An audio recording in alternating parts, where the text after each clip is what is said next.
ఎవరికి ఎవరికి మీకే మాట్లాడుస్తారో ఒకసారి మంత్రి గారు మాట్లాడుతుండే ఏమంటావు అదేనండి మర్యాద లేరే మంత్రి గారు మాట్లాడుతుండే మీరేం మాట్లాడరు మంత్రి గారు మాట్లాడుతుండే మీరేం మాట్లాడరు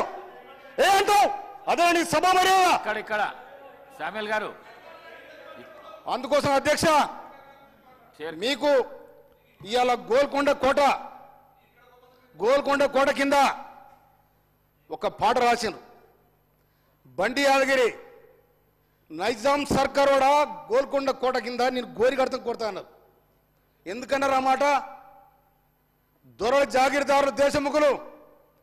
పేదలపైన చేసిన దాడికి రజాకారులకు వంతబలికి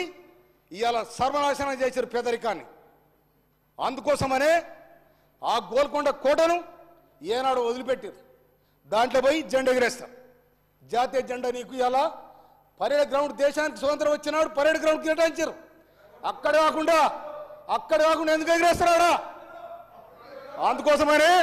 నీ రాజరిక పాలన సాగది అందుకోసం నీ రాజరిక పాలన ఇవాళ 30 తారీఖు నాడు చెప్పేది జూన్ 30 తారీఖు నాడు గుద్దురు గుంచితే 3 తారీఖు నాడు ఇక్కడ బయలు మీరు అది ప్రజాస్వామ్యాన్ని రక్షించే ప్రజా అవగాహన కూడా మీకు లేదు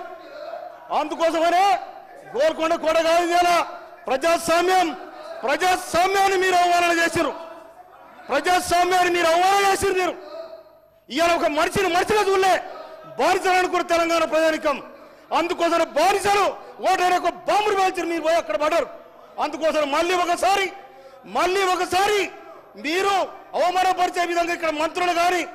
వ్యవస్థను కానీ మీరు ఆ విధంగా మాట్లాడితే చరిత్ర క్షమించదని కూడా హెచ్చరిస్తాను నేను శ్రీహరి గారు